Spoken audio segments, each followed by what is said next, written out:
ओम ओम पूर्णमदः पूर्णमिदं पूर्णात् पूर्णमुदच्यते पूर्णस्य पूर्णमादाय पूर्णमेवावशिष्यते। ओम मूकं करोति वाचालं पंगुं लंघयते गिरिं यत्कृपातमहं वन्दे परिमानन्दमाधवम्। गुरुर्ब्रह्मा गुरुर्विष्णु गुरुर्देवो महेश्वरा गुरु साक्षात् परम ब्रह्म तस्मै श्री गुरुवे नमः। सर्वे भवन्तु सुखिनः सर्वे सन्तु निरामया सर्वे भद्राणि पश्यन्तु मा कश्चित् दुःखभाग् भवेत्। कर्पूरगौरं करुणावतारं संसारसारं भुजगेन्द्रहारं सदा वसन्तं हृदयारविन्दे भवं भवानी सहितं नमामि। ॐ भवानी सहितं नमामि।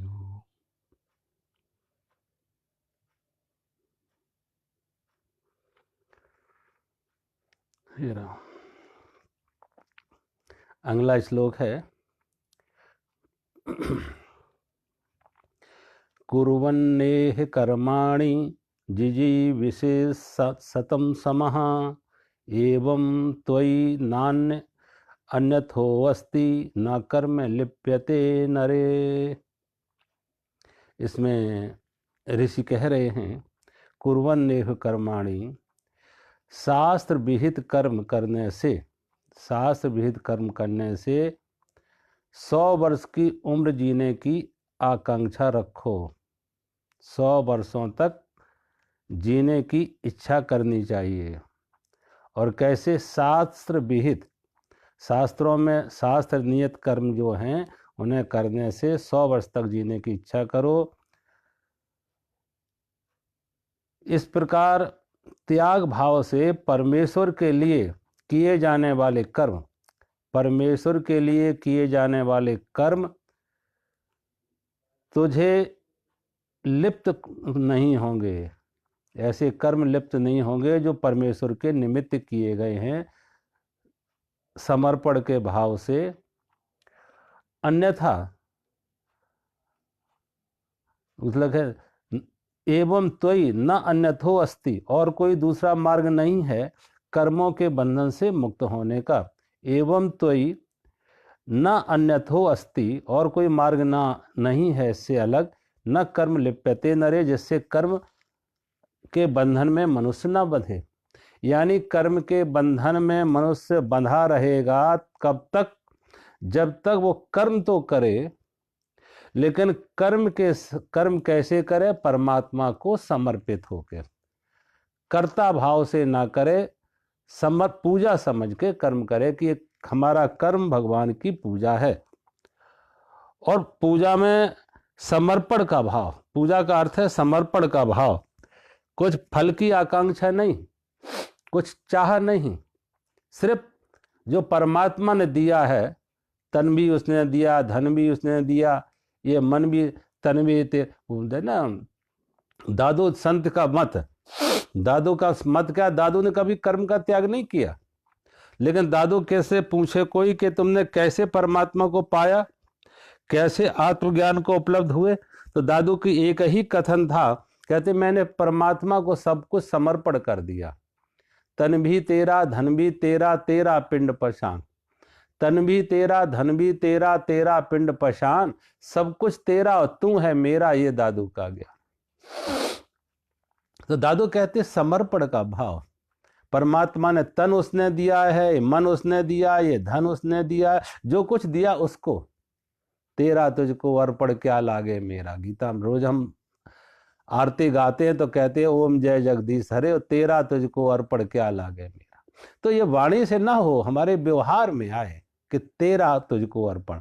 और जब तेरा तुझको अर्पण है तो उसे समर्पण का भाव, पूज्य भाव से कि तूने जो मुझे दिया है वो तेरा, तो मेरा अपना कहीं कुछ नहीं है, कोई अधिकार नहीं है, कोई भी मांग नहीं है, मेरी कोई चाह नहीं है, मेरी कोई अपेक्षा नहीं है। तो परमात्मा के प्रति समर्पण का भाव, तो कर्तृत्व का त्याग, कर्म का त्याग नहीं करना।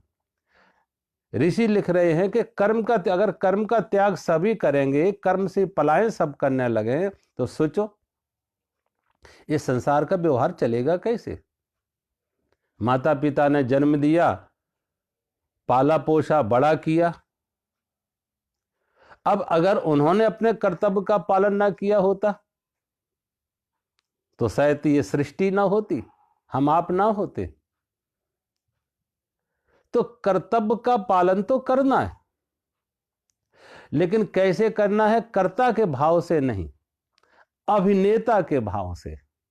कर्ता नहीं, अभिनेता। कभी आप देखो अभिनेता में ज्यादा कुशलता आती है। कोई व्यक्ति राम का पाठ कर रहा, रामलीला में, रामलीला में राम का पाठ करके सीता के हरण पर रो रहा है। अब सीता के हरण पर वो व्यक्ति रो रहा है कि सीता का हरण हुआ, पशु पक्षियों से पूछ रहा है, हे खगो मृगो मधुकर श्रेणी, तुम देखी सीता मृग नैनी। पशु पक्षियों से पूछ रहा, लताओं वृक्षों से पूछ रहा, और जो राम का अभिनय कर रहा है वो व्यक्ति रो भी रहा है, उसके आंखों से आंसू भी झर रहे।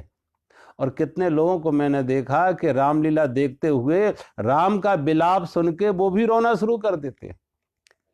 लक्ष्मण को शक्ति लगती है, लक्ष्मण की शक्ति पर हनुमान जी को विलंब होता है संजीवनी बूटी लाने में, तो राम जब रोते हैं तो राम का विलाप सुन के कितने लोग रो पड़ते हैं। ये व्यवहार की कुशलता, ये एक्टिंग की कुशलता है, ये अभिनेता की कुशलता है। और ये कुशलता आई कब? जब व्यक्ति बाहर से तो क्रिया कर रहा है, रो रहा है, क्रिया कर रहा है, लेकिन अंदर से शांत है, अंदर से स्वस्थ है, अंदर कोई विषाद नहीं है, अंदर कोई दुख नहीं है, अंदर कोई पीड़ा नहीं है, अंदर से शांत है, अंदर से स्वस्थ है, अंदर से पूरे होश में है, तो बाहर बाहर से क्रिया का अभिनय हो रहा है ज्यादा कुशलता पूर्वक। शायद असल में जो राम होंगे वो भी इतनी कुशलता से नहीं रो पाए होंगे, क्योंकि इस व्यक्ति ने खूब अभ्यास किया है, रिहर्सल किया है, और अंदर से बहुत शांत है, एक एक डायलॉग चुन चुन कर आएगा, और ऐसे डायलॉग बोलेगा जो किसी के दिल को छुए, जिसमें एक भाव हो। और व्यवहार में भी बाहर से उसके आंसू भी दिख रहे हैं राम को रोते हुए, लेकिन सोचो वो व्यक्ति वास्तव में रोता है क्या? वही पर्दे के पीछे जाता और कहता, बहुत बोलते बोलते थक गए, जरा पानी पिलाओ पहले, चाय पिलाओ पहले।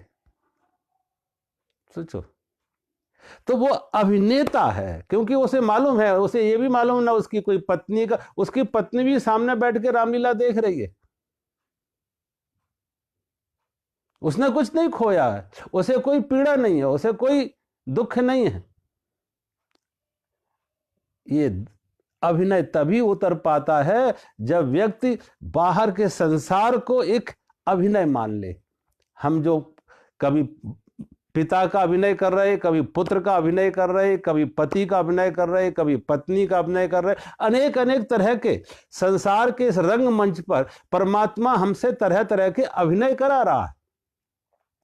और अंदर से होश बना रहे, अंदर से जागृति बनी रहे, तो ये अभिनय ज्यादा अच्छे ढंग से कर पाएंगे, पत्नी को और ज्यादा प्यार कर पाएंगे, पति को और ज्यादा प्यार कर पाएंगे, पिता पुत्र के जो भी अभिनय होंगे उन अभिनयों को और ज्यादा कुशलता से और ज्यादा होश पूर्वक हमको उनको कर पाएंगे। अगर ये होश बना रहे कि अभिनय है, ये सब अभिनय है, और दुनिया एक विश्व एक रंगमंच है, और परमात्मा ने ये अभिनय मुझसे करने के लिए, परमात्मा है डायरेक्टर, परमात्मा के निर्देशन पर एक अभिनय हमसे कराया जा रहा है। तो अगर परमात्मा हमारा निर्देशक है और परमात्मा हमसे अभिनय करा रहा है, तो हार जीत उसकी, सफलता असफलता उसका, यश अपयश उसका, हानि लाभ उसकी, लेकिन जो उसने रोल हमें दिया है, जो अभिनय हमें दिया है, वो हम अपने ढंग से अच्छे से अच्छा अभिनय करके जाएंगे। क्योंकि पर्दे के बाहर ये सारे अभिनय हो रहे। कल पर्दा गिरेगा, पर्दे के पीछे हम जाएंगे, तो अभिनय के भाव हो उसमें कि हम करता नहीं, अभिनेता हूं। करता तो परमात्मा है, डायरेक्टर तो परमात्मा है, निर्देशक तो परमात्मा है, और उसके निर्देशन पर यह सारा व्यवहार हो रहा है। राम ने अगर रामलीला में सीता को खोया तो खोया नहीं है, राम ने कोई जीत की है तो जीत नहीं है, रावण की कोई हार नहीं है, राम की कोई जीत नहीं है। दोनों अभिनय कर रहे हैं, रावण अपने ढंग का अभिनय कर रहा है, राम अपने ढंग का अभिनय कर रहे। लेकिन वहां जन्म भी अभिनय है और मौत भी अभिनय है, वहां पाना भी अभिनय है, वहां खोना भी अभिनय है। कुछ पाया है वो भी अभिनय है, कुछ खोया है वो भी अभिनय है। जैसे वो अभिनय हम रामलीला में होता है, एक अभिनेता करता है, ऐसे ही एक ज्ञानी संसार में रहते हुए भी करता नहीं होता, भोगता नहीं होता, अभिनय करता। अभिनय, उससे परमात्मा अभिनय करा रहा है, एक एक्टिंग करा रहा है। तो अभिनय का भाव आ जाए, एक्टिंग का भाव आ जाए, अभिनेता का भाव आ जाए कि मैं करता नहीं, अभिनेता हूं और परमात्मा करा रहा है। ये उसकी कृपा है, उसने हमें चुना है इस काम के लिए, इस अभिनय के लिए। हार जीत उसकी, लाभ हान उसका, यश अपयश उसका, मान अपमान उसका, हमें जो उसने रोल दिया हम कर। तो ऐसा व्यक्ति परमात्मा को समर्पित होकर कर्म करे तो वो करते हुए भी करता हो जाता, भोगते हुए अभोक्ता हो जाता, कर्म करते हुए बंधन से मुक्त हो जाता। कर्म का त्याग नहीं करना, कर्म देखो, कर्म का त्याग होगा भी नहीं। आप क्या क्या त्याग करोगे? सार्थक ना करोगे तो व्यर्थ करोगे। कितने लोगों को देखा, तपस्या के नाम से, त्याग के नाम से कोई जल में जाके खड़े हो जाते, कोई तपस्या के नाम से खड़े ही रहते, बैठते नहीं है, खड़ेश्वरी हो जाते, कोई तपस्या के नाम से शरीर को सताने लगते। लेकिन कहीं ना कहीं उसमें भी अहंकार जुड़ा है। कर्तृत्व का अभिमान आया तो अहंकार की वृद्धि होगी, ध्यान रखना। अगर कर्तृत्व का अभिमान है तो अहंकार बढ़ेगा, और कर्तृत्व का अभिमानी अभिनेता का भाव है तो कोई अहंकार नहीं बढ़ेगा। हमारे संग्रह में भी अहंकार है और हमारे त्याग में भी अहंकार है। संग्रह करने वाला ये बताएगा हमारे पास ये है, हमारे पास ये है, हमारे पास ये है, अहंकार की वृद्धि हो रही है। और त्याग करने वाला त्याग की बात कर, हमने ये त्यागा, हमने ये त्यागा, हमने ये त्यागा, उसमें भी उसके अहंकार की वृद्धि है कि हमने ये त्यागा। एक धन से सम्मान पाना चाहता है, एक धन के त्याग से सम्मान पाना चाहता है। एक पद से सम्मान पाना चाहता है, एक पद के त्याग से सम्मान पाना चाहता है। सम्मान की मांग दोनों की है, चाह दोनों की है। कभी कभी आप देखो, कभी मैंने देखा, कभी जो विरक्त होते हैं, उन विरक्तों की भी एक अकड़ होती है, एक अहंकार होती है, एक अपेक्षा होती है। उनको लगता है ये सब संग्रही हैं और हम त्यागी, हम विरक्त हैं। अब वो विरक्तता अंदर से नहीं आई है, वो त्याग अंदर, वो ऊपर से ओढ़ा हुआ है, ओढ़ा हुआ आवरण है, ऊपर से ओढ़ा हुआ, अंदर से विरक्तता नहीं आई है। अंदर से विरक्ति आई होती, अरे अंदर से कुछ पाया होता, अंदर का धन पाया होता तो बाहर से छूट जाता। जैसे हमने कहा, नए पत्ते जब वृक्ष में आते पुराने झड़ जाते। और जैसे हम व्यर्थ समझ जाते हैं, अगर हमने अपने घर में झाड़ू लगाया, कूड़ा कचरा हमने जैसे समझो बाहर फेंक दिया, कभी उसकी चर्चा नहीं करते हैं कि हमने बाहर कूड़ा आज फेंका, क्योंकि जो व्यर्थ ही था उसकी चर्चा क्यों? अगर उसकी चर्चा हो रही है तो व्यर्थ नहीं हुआ, फिर वो सार्थक है, उसमें कोई मूल्य है। तभी बताया जा रहा है कि हमने ये त्यागा, हमने ये त्यागा। ये त्याग, ये विरक्ति बाहर से ओढ़ी हुई है, अंदर से पैदा नहीं हुई है। अंदर का धन पाया होता, बाहर का छूटा होता तो उसके कहने की कोई बात ना आती, तो अंदर से आया। लेकिन अंदर से कुछ पाया नहीं है, बाहर से विरक्ति ओढ़ी गई है, वो अहंकार बढ़ाएगा, वो अहंकार बढ़ाएगा। अब उसने छोड़ भी दिया, भाग भी गया, कर्म से भी भाग गया, लेकिन अहंकार से मुक्त नहीं हुआ। तो भगवान वैदिक ऋषि, वेदों के ऋषि इसमें कह रहे कि भागना नहीं है, जागना है, सिर्फ जागना है। इस कर्तृत्व के मोह से, कर्तृत्व के स्वप्न से जागना है कि मैं करता हूं। करता मैं नहीं, परमात्मा तू। आप तो बड़े बड़े महापुरुषों के जीवन में देखो, कबीर का जीवन देखो, नानक का जीवन देखो, रविदास का जीवन देखो, उन्होंने कर्म का त्याग नहीं किया। धन्ना नाई, सेना नाई को देखो, धन्ना जाट को देखो, उन्होंने कर्म का त्याग नहीं किया।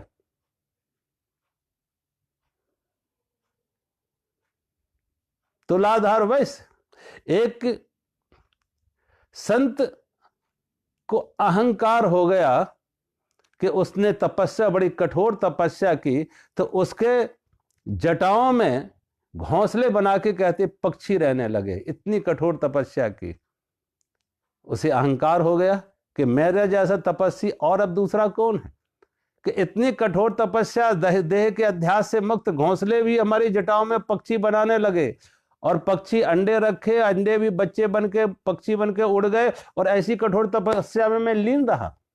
उसे अहंकार हो जाता तपस्या का। तो कहते आकाशवाणी होती है, और आकाशवाणी ने कहा कि जाओ ज्ञान पाने के लिए तुम तुलाधार वैश्य के पास जाओ। उस नगरी में जो तुलाधार वैश्य है, वहां उसके पास जाओ ज्ञान के लिए। ये व्यक्ति को लगा कि मैंने इतनी तपस्या की, तो अभी मुझे भी ज्ञान की जरूरत है। मैं इतनी तपस्या के बाद भी ज्ञान को उपलब्ध नहीं हुआ। इसके अहंकार को चोट लगी जब आकाशवाणी सुनी कि अभी तुझे ज्ञान नहीं मिला है, ज्ञान के लिए तुलाधार वैश्य के पास जाओ। आकाशवाणी सुनी, गया उस तुलाधार वैश्य के पास। वो तुलाधार एक साधारण सा व्यापारी, व्यापार कर रहा था, वस्तुएं ले रहा था, दे रहा था, लोगों की भीड़ लगी हुई थी। जैसे ये संत साधु पहुंचा उस तुलाधार वैश्य के पास, उसने कहा ठीक है, तुम ज्ञान के लिए आए हो। आकाशवाणी सुनकर बिना उस साधु के कहे ये तुलाधार वैश्य बोलने लगा। उसको लगा जरूर कुछ इसमें है, अन्यथा इसको कैसे मालूम है कि मैं यहां किस लिए आया। उसे बैठा लिया और कहा रुको, पहले मैं अपना काम निपटा लूं, पहले मैं अपना काम निपटा लूं, उसके बाद तुमसे बात करेंगे। उसे प्रतीक्षा करना पड़ा, और जब उसने अपना काम निपटा लिया तो उसने कहा देखो, मैंने बहुत शास्त्र नहीं पढ़े, मुझे कोई शास्त्रों का बहुत ज्ञान नहीं है, लेकिन ये तुला जो हमारी है इससे हमने सीखा है। जैसे तुला को हमने, इस तराजू को बराबर पलड़े रखते हैं, उसकी डंडी बराबर रखते हैं, ऐसे हमने अपने चित्त में समता रखी है कि हमारे चित्त में ऐसे ही समता बनी रहे जैसे तराजू में समता है। ऐसे ही चित्त में समता बना ली, मन में समता बना ली। ना उसे इस पर सुख की तरफ झुकने देते हैं, ना दुख की तरफ झुकने देते, ना मान की तरफ, ना अपमान की तरफ, ना लाभ की तरफ, ना हानि की तरफ, संतुलन में रखते हैं। यही हमारा ज्ञान है कि हमने उस तुला से सीखा है कि अपने मन को भी संतुलन में रखना है, किसी पक्ष में झुकाना नहीं। अपने मन में, चित्त में समता आए, न सुख की तरफ, न दुख की तरफ, न मान की तरफ, न हानि की तरफ, न लाभ न हानि, न सुख न दुख, मान अपमान, किसी इन द्वंद्वों से दोनों को मुक्त करो, दोनों को स्वीकार कर लो। दोनों से मुक्त कब होगा? जब दोनों को स्वीकार कर लो। जैसे रात और दिन को स्वीकार कर लिया, गर्मी और सर्दी को स्वीकार कर लिया, ऐसी मान हान, लाभ हान को स्वीकार कर लो, सुख दुख को स्वीकार कर लो, चित्त में समता आ जाएगी।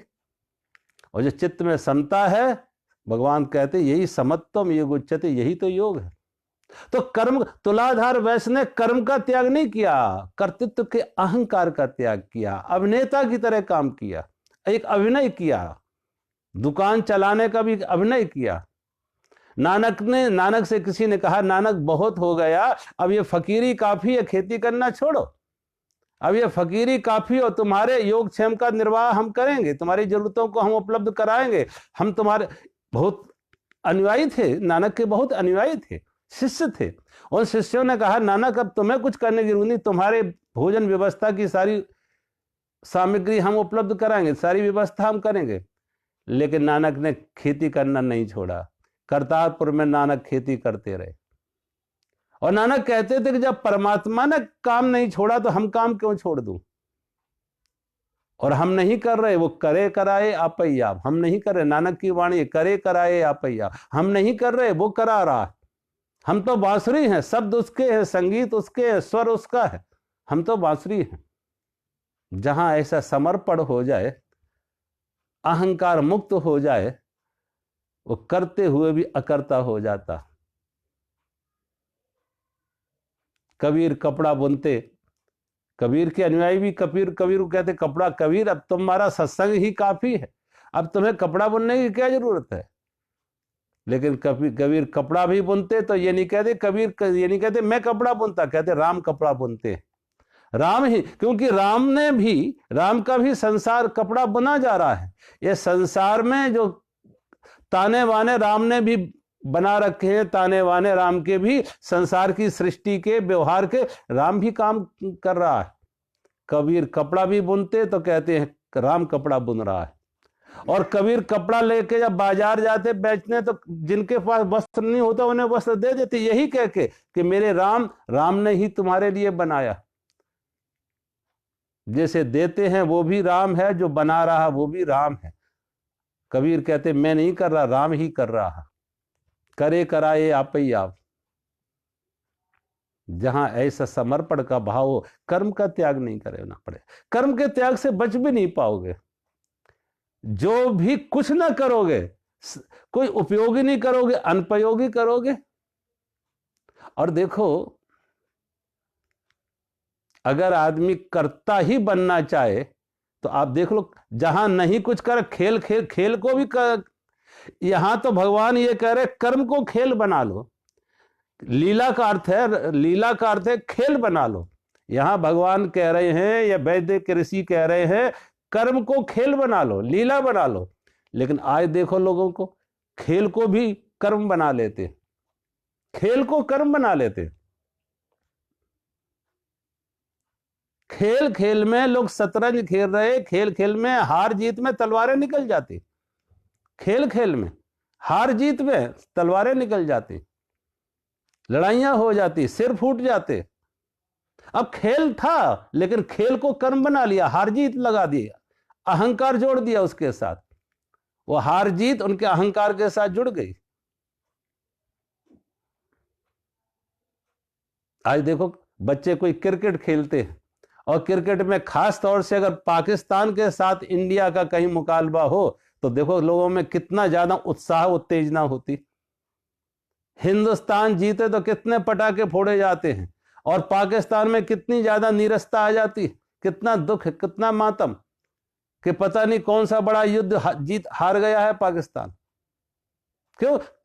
खेल को खेल नहीं समझा, खेल को भी कर्म बना लिया, अहंकार जोड़ लिया उसके साथ, आसक्ति जोड़ ली उसके साथ, कामना जोड़ ली उसके साथ, वो भी बंधन हो गया, खेल भी बंधन हो गया। यहां भगवान कह रहे कर्म को बंधन ना बना, तब नहीं बनेगा जब कर्म को खेल बना लो। और कर्म खेल कब बनेगा? समर्पण भाव से करो, अभिनेता की तरह करो कि हम नहीं, परमात्मा तू कर रहा है। हमारा है क्या? शरीर दिया तो परमात्मा का दिया, और शरीर चल रहा तो परमात्मा से चल रहा। शरीर उसका दिया हुआ, इसमें कहीं हमारा योगदान है? सोचो, शरीर को बनाने में जन्म उसने दिया, जीवन उसने दिया, और जीवन की जो जरूरतें थी, खाने के लिए अन्न, पीने के लिए जल, श्वास लेने के लिए हवा, अगर ये सब ना होता तो शरीर होता। अगर हवा ना होती शरीर ना होता, जल ना होता शरीर ना होता, अन्न ना होता शरीर ना होता, सूर्य की ऊर्जा ना होती तो शरीर ना होता। तो जब शरीर ही मेरा नहीं है और इस शरीर से अगर कुछ कर्म हुआ है तो वो मेरा कैसे हो गया? बताओ। जिस शरीर ही हमारा नहीं है, इस शरीर से अगर कर्म हो रहा है तो वो मेरा कैसे हो गया? इसलिए प्रभु मैं नहीं तू, मेरा नहीं तेरा, समर्पण का भाव कि परमात्मा कर रहा है, करे कराए आप ही आप। सब उसके हाथ में खिलौने हैं, वो कठपुतलियों की तरह नचा रहा है। अगर कठपुतलियां नाच रही हैं, लोग तो तालियां पीटेंगे, बहुत अच्छा नृत्य हुआ कठपुतलियों का। लेकिन जो ज्ञानी हैं, समझदार हैं, वो समझ रहे कठपुतलियां नहीं नाच रही हैं, एक पर्दे के पीछे कोई सूत्रधार है, और जैसे जैसे वो अंगुली चला रहा है वैसे वैसे ये नृत्य हो रहा है। ये भला काठ की कठपुतलियां क्या नाचेंगी? ये तो कोई सूत्रधार है जो पर्दे के पीछे है, और उसके इशारे से ये सारा खेल हो रहा है, उसकी अंगुलियों के इशारे से ये सब हो रहा है। ऐसे ही हमारी आपकी कोई शक्ति है, कोई सामर्थ्य है, कुछ योग्यता है? सोचो कौन सी ऐसी योग्यता है जिसे हम कह सके कि हमने ऐसे अर्जित की है? शरीर में कुछ शक्ति है तो उस कृपा उसकी है, वो भगवान की कृपा है। वाणी में, विचार में कहीं कुछ है, वो भी उसी की कृपा है, वो भी उसी की कृपा है। तो भगवान एक बात और लिख रहे कि जो कर्म के कर्ता नहीं बनते हैं, अभिनेता बन जाते हैं, कर्म को परमात्मा के प्रति समर्पण भाव से करते हैं, कर्म को पूजा समझ के करते हैं। एक बात और कही है ऋषि ने कि जिसी विशेष शतम समाह, वो 100 वर्ष जीने की आकांक्षा करे। अब यहां बीच में ये एक नई बात लाने की क्या जरूरत थी? दुख नहीं हुए, बंधन नहीं हुए, ये बात समझ गए कि भाई हमारे मन ने बंधन खड़े किए थे क्योंकि हम कर्ता बने। मन ने बंधन खड़े किए थे क्योंकि हम कर्ता बने। अब कर्ता नहीं बने तो मन का बंधन मुक्त हो गए, काम से मुक्त हुए तो क्रोध से मुक्त हो गए, लोभ से मुक्त हो गए, अहंकार से मुक्त हो गए। लेकिन साथ में यह और जोड़ दिया कि बंधन से मुक्त तो हो गए, तुम कर्म का त्याग करके बंधन से मुक्त तो हो गए, लेकिन साथ में जीवे से शतम समाह, 100 वर्ष जियोगे। 100 वर्ष जीने की आकांक्षा करो, 100 वर्ष जीने की इच्छा करो। तो यहां पे 2 बातें हैं। एक तो जीने की इच्छा, अगर व्यक्ति की, देखो व्यक्ति के अंदर एक इच्छा शक्ति अगर है, जिसे हम इच्छा शक्ति या विल पावर कहते हैं, इच्छा शक्ति तुम्हारे स्वस्थ रहने की है, स्वस्थ रहोगे। और कुछ लोगों को देखो उनकी इच्छा शक्ति मरी हुई होती है, बीमार रहने की। वो नहीं है तो बीमारी बोला लेते, उनके अंदर निगेटिविटी है कि मैं बीमार हूं, मैं बीमार हूं, मैं बीमार हूं, मैं बीमार हूं। बीमार कह के बीमार कर लेते, बीमार कह के अपने को बीमार। ये तुम्हारी इच्छा शक्ति काम कर रही है तुम्हारे जीवन में। अगर तुमने अपने को बीमार मान लिया तो बीमार रहोगे। और बीमार के अंदर भी इच्छा शक्ति जग जाए, संकल्प शक्ति आ जाए कि मैं स्वस्थ हूं, तो बीमार स्वस्थ होने लगेगा। दवाओं से ज्यादा, इलाज से ज्यादा उसकी इच्छा शक्ति काम कर रही है। आजकल ऐसे बहुत प्रयोग करके देखे गए, प्रयोग करके एक ही दवा 100 लोगों को दी गई, एक ही दवा 100 लोगों को दी गई, 50 तो अपने को यह कहते रहे कि मैं बीमार हूं, मैं बीमार हूं, मैं बीमार हूं, बीमारी बनी रही। 50 ने यह कहना शुरू किया मैं स्वस्थ हूं, मैं स्वस्थ हूं, मैं स्वस्थ हूं, और वो स्वस्थ हो गए। दवा एक ही चलती थी दोनों की, और बल्कि दवा कोई सामान्य दवा कोई थी भी नहीं, कोई दवा नहीं थी, सामान्य जल दिया। एक ने इच्छा शक्ति की कि मैं स्वस्थ हूं, मैं स्वस्थ हूं, स्वस्थ हो गया। एक ने कहा मैं बीमार हूं, मैं बीमार हूं, बीमार रहा। हमारी इच्छा शक्ति अगर, इसलिए भगवान ने इसमें वैदिक ऋषि लिख रहे हैं, इच्छा करो 100 वर्ष जीने की, दीर्घायु होने की। और दीर्घायु होने का संकल्प जगाओ, इच्छा करो, और साथ में 100 वर्ष क्यों जोड़ा? यानी लंबी आयु, स्वस्थ रहो, लंबी आयु तक स्वस्थ रहो। आपकी इच्छा, बहुत इच्छा शक्ति, संकल्प शक्ति, विल पावर बहुत काम आएगी। और बहुत बार आप देखो, हमारे आजकल मेडिकल साइंस ये बात कह रहे कि हमारे तमाम रोगों का जो कारण है वो साइकोसोमेटिक ज्यादा है। 100 में 90 रोग साइकोसोमेटिक हैं। मन बीमार नहीं है, शरीर बीमार इसलिए मन बीमार, मन बीमार इसलिए शरीर बीमार हुआ, शरीर बीमार इसलिए हुआ मन के बीमार होने से। शरीर है मन की छाया, शरीर है मन की छाया। मन में बीमारी आ गई तो शरीर में बीमारी जाएगी। मन में काम है, क्रोध है, लोभ है, मोह है, अहंकार है, तो शरीर में बीमारी लगेगी। जिनका मन शांत है, प्रसन्न है, स्वस्थ है, कभी खाली गिलास नहीं देखते, भरा ही देखते, संतोष है। और संतोष है तो मन को शांति है, और मन में शांति है तो शरीर स्वस्थ है, शरीर निरोग है। और मन अशांत है, मन में तनाव है, मन में पीड़ा है, हाय हाय करते रहते, आधा गिलास खाली, आधा गिलास खाली, ये चाहिए, ये चाहिए, ये चाहिए। जिनकी चाह बहुत है, रिक्तता देखते हैं, अभाव को देखते हैं, खालीपन को देखते हैं और मांग ही करते रहते, चाह ही करते रहते। चाह पूरी नहीं होती है तो क्रोध भी आता है, लोभ भी आता है। तो ऐसे लोग बीमार भी रहते हैं। ये तुम्हारे विल पावर पर है कि अपने अंदर तुम्हें अपने मन को शांत रखोगे तो स्वस्थ रहोगे। और आजकल आप देखो, अगर सारी दुनिया के आप आंकड़े देखो, पुरुषों की अपेक्षा स्त्रियां ज्यादा स्वस्थ रहती हैं। और खास तौर से भारत देश में पुरुषों की अपेक्षा स्त्रियां ज्यादा स्वस्थ होती हैं। और वो स्त्रियां, जिन स्त्रियों के मन में ज्यादा अहंकार नहीं है, कर्तृत्व का अभिमान नहीं कि मैं करता हूं। जैसी एक पुरानी परंपरा गांव में रही कि स्त्रियां गृहिणी के रूप में घर में काम करती हैं और बाहर का काम पुरुष करता है।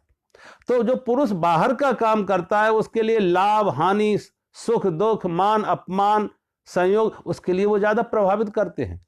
घर में रह रही स्त्री के लिए व्यापार में घाटा हुआ या मुनाफा हुआ, लाभ हुई या हानि हुई, व्यापार अच्छा चल रहा है या ठीक नहीं चल रहा है, बाजार में उतार है या चढ़ाव, घर की स्त्रियों को मालूम ही नहीं। और जब घर की स्त्रियों को ये बात मालूम ही नहीं है तो वो मन से शांत है। पति आके घर आ जाता, उसे रात को नींद नहीं आ रही, वो करवटें बदल रहा, पत्नी गहरी नींद में सो रही है। क्यों? वो उसका बाजार उसको प्रभावित नहीं करता, घाटा मुनाफा उतार चढ़ाव उसे प्रभावित नहीं करते, लाभ हानि से वो मुक्त है। इसलिए गहरी नींद में बढ़िया खाना खा के सो जाती है। पुरुष, उसका पति जो है वो करवटें बदल रहा है, वो बाजार में खोया हुआ है, बिस्तर पे सोए हुए भी बाजार में है। वो घाटा मुनाफा देख रहा है, हिसाब किताब लगा रहा, बही खाते वहां चल रहे उसके। इसलिए स्त्रियों को देखो प्राय ज्यादा स्वस्थ रहती है। ज्यादा ब्लड प्रेशर देखो पुरुषों को मिलेगा, हार्ट की तकलीफ ज्यादा पुरुषों को रहेगी। लेकिन हाँ, आज स्त्रियां भी जो पुरुष की तरह व्यवहार में आ गई हैं, जो स्त्रियां भी पुरुष की तरह ही व्यवहार में आ गई हैं, बाजार में आ गई हैं, काम धंधे में आ गई हैं, घाटे मुनाफे से जुड़ गई हैं, लाभ हानि से जुड़, उन स्त्रियों की भी वही स्थिति है। जो स्त्रियां बाजार में पुरुष के साथ खड़ी हो गई हैं, व्यापार में खड़ी हो गई, लाभ हानि से जुड़ गई, मान अपमान से, जिनके अहंकार बढ़ गए, उनकी भी मन की स्थिति यही हो गई, वो भी बीमार रहेंगे।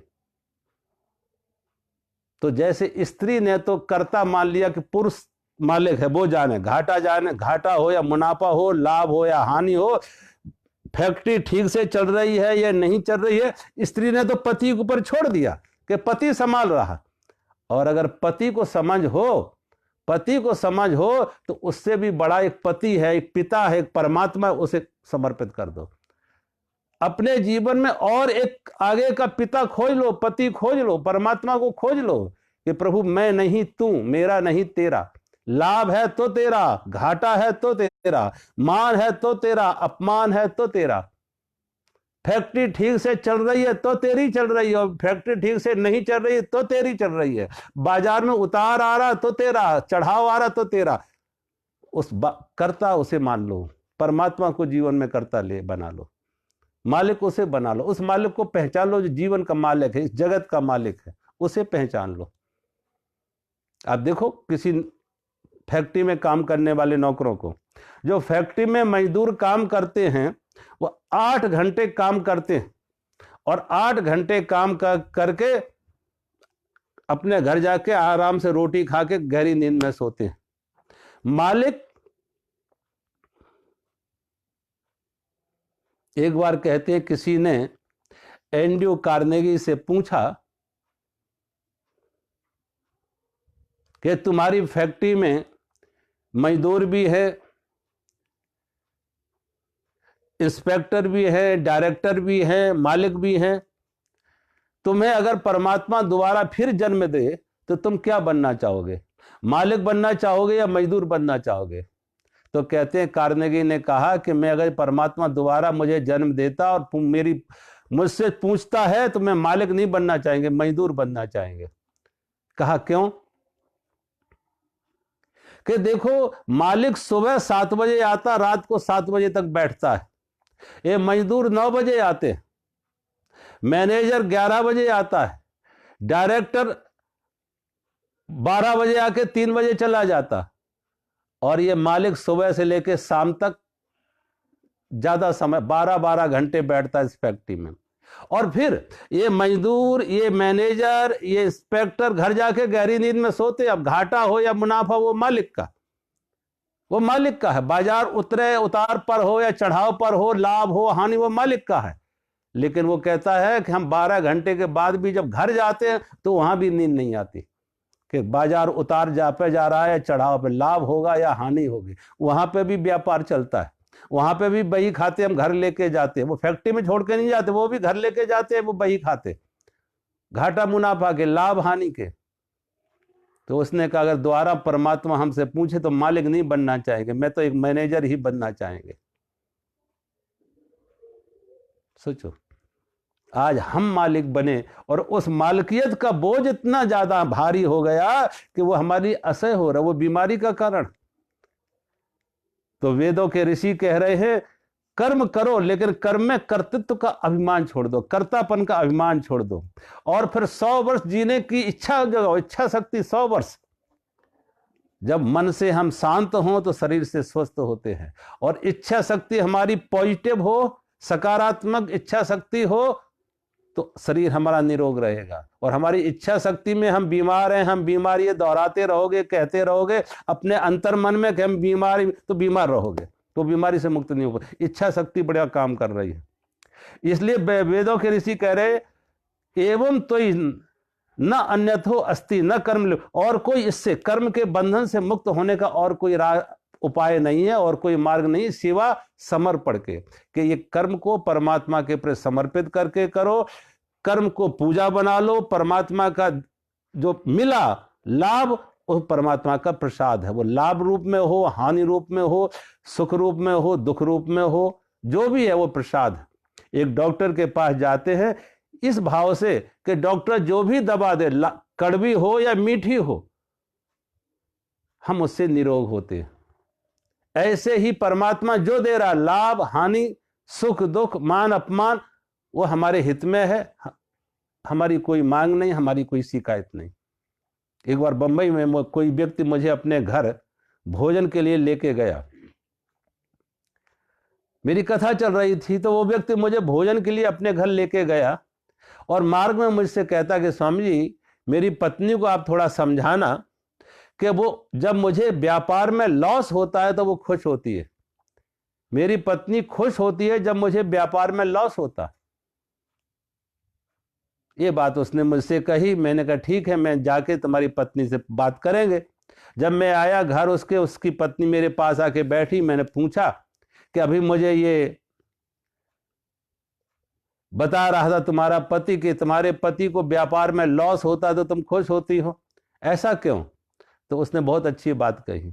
उसने कहा स्वामी जी, जब मैं इस बंबई शहर में आई थी, मेरे पति और हम दोनों आए थे, तो 300 रुपए की नौकरी की थी। इस बंबई में आकर 300 रुपए महीने की नौकरी की थी। आज हमारे पास कम से कम नहीं तो 300-400 करोड़ है, 300-400 करोड़ की संपत्ति है।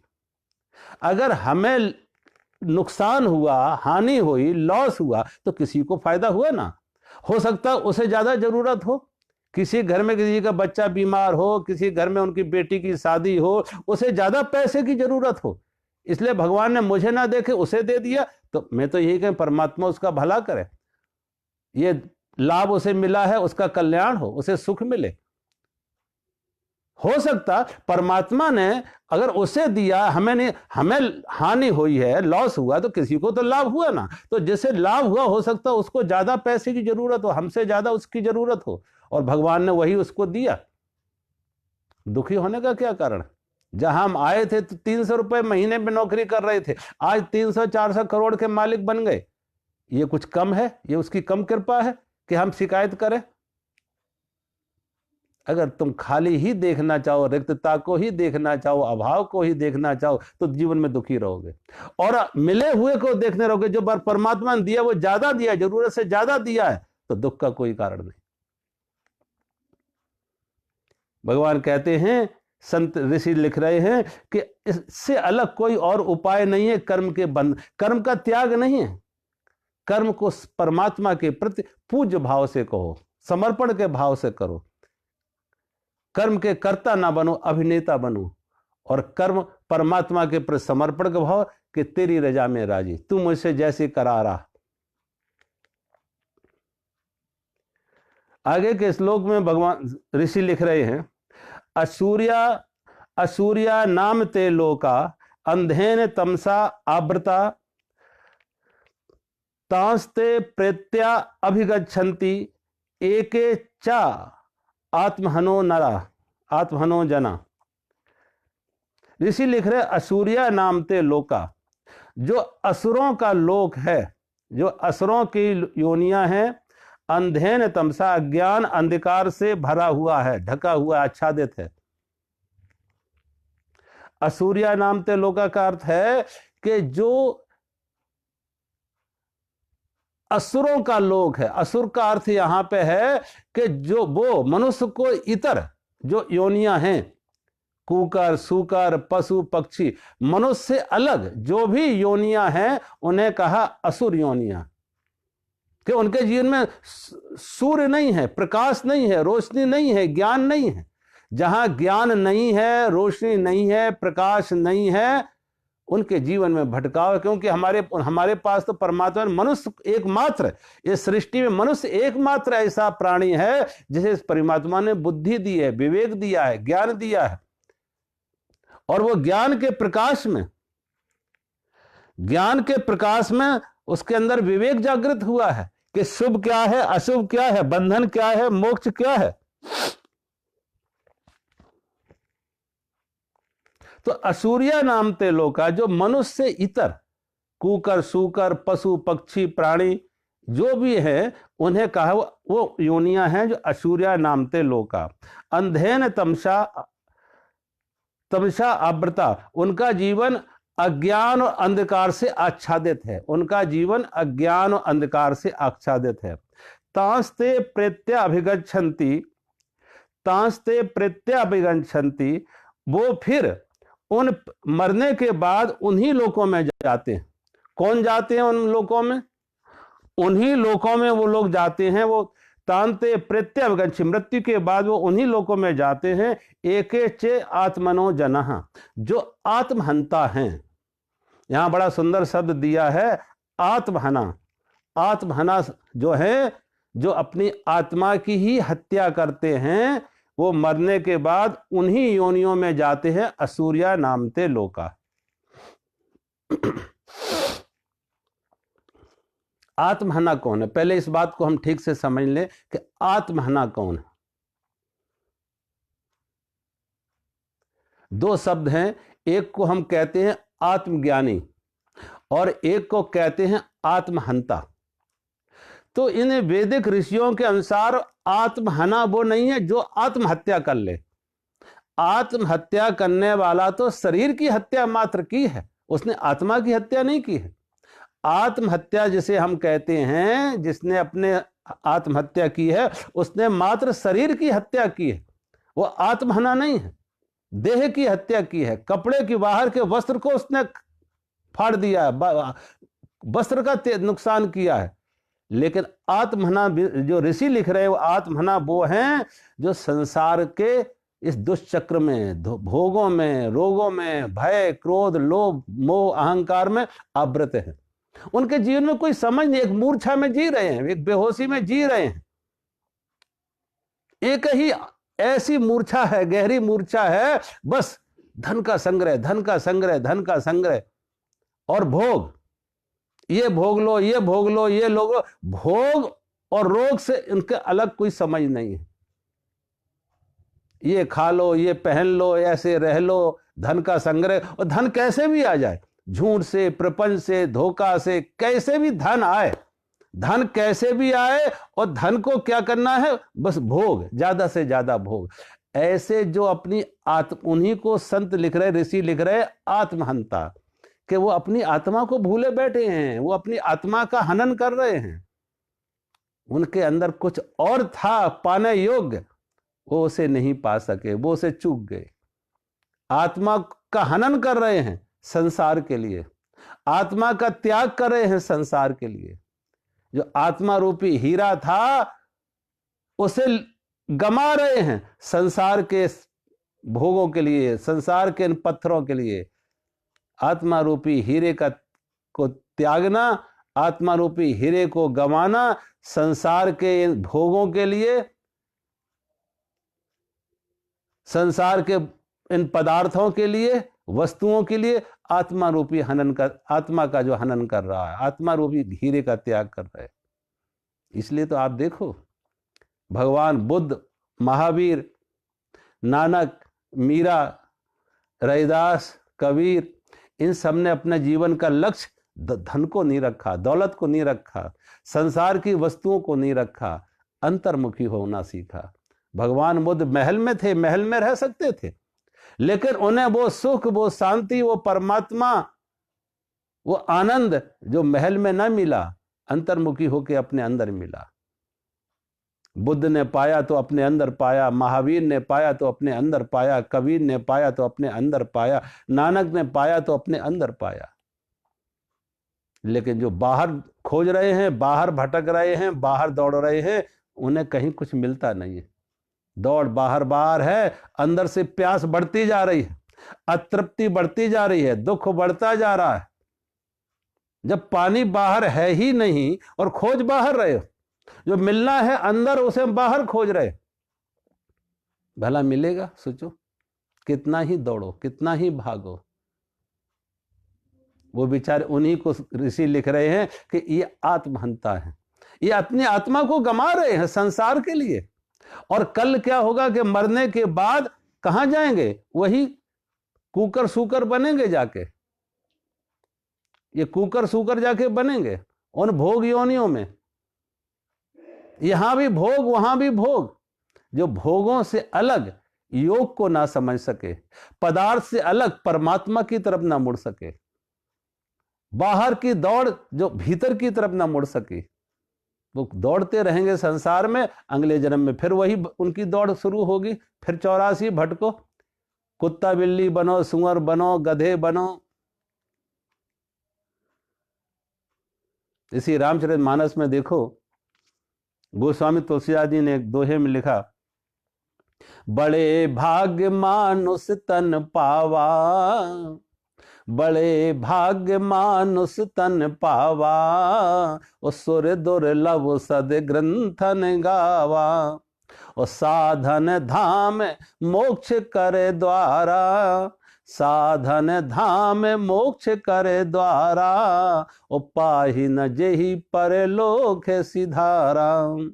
ते परत्र दुख पाए हैं, ते परत्र दुख पाए हैं, सिर धुन धुन पछताए, ओ काल ही कर्मई ईश्वरई, मिथ्या दोष लगाए। गोस्वामी तुलसीदास जी लिखते हैं, साधन धाम मोक्ष कर द्वारा, पाहि न जेहि पर बड़े भाग्य मानुष तन पावा, सुर दुर्लभ सद ग्रंथन गावा। साधन धाम मोक्ष कर द्वारा, पाहि न जेहि पर लोक सिधारा। ये मनुष्य शरीर क्या है?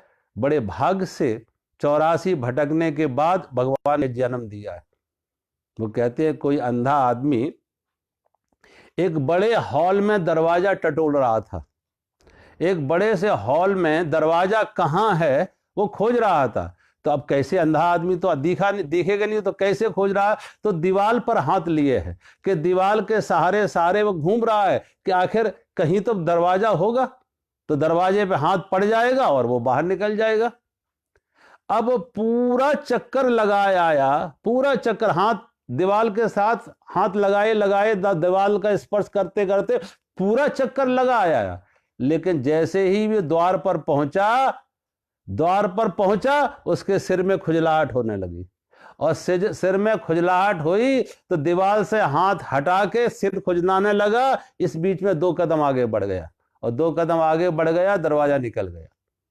2 कदम आगे बढ़ गया, दरवाजा निकल गया, और फिर दीवार पर हाथ लगाने लगा के घूमने लगा, और फिर दरवाजे पर हाथ लगा के घूमने लगा, दीवार पर हाथ लगा के घूमने लगा, और घूमते घूमते घूमते घूमते जब फिर दरवाजे के पास आया कि अब दरवाजे पे उसका हाथ पड़ेगा, तो फिर सिर में खुजलाहट होने लगी, और खुजलाहट हुई तो फिर अपना हाथ दीवार से हटा लेता और सिर पर ले आता, इस बीच में 2 कदम आगे और बढ़ गया, फिर दरवाजा निकल गया।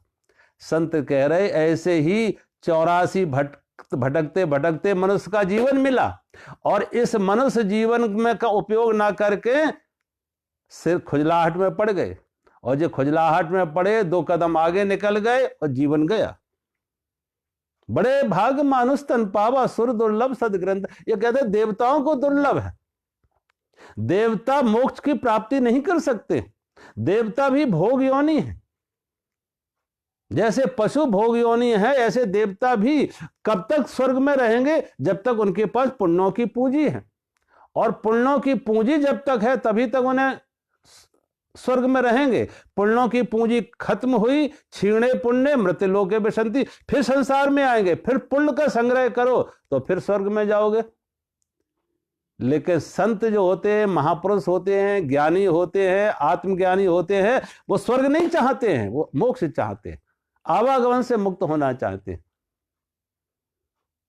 और वो आप मोक्ष के अधिकारी देवता नहीं होते।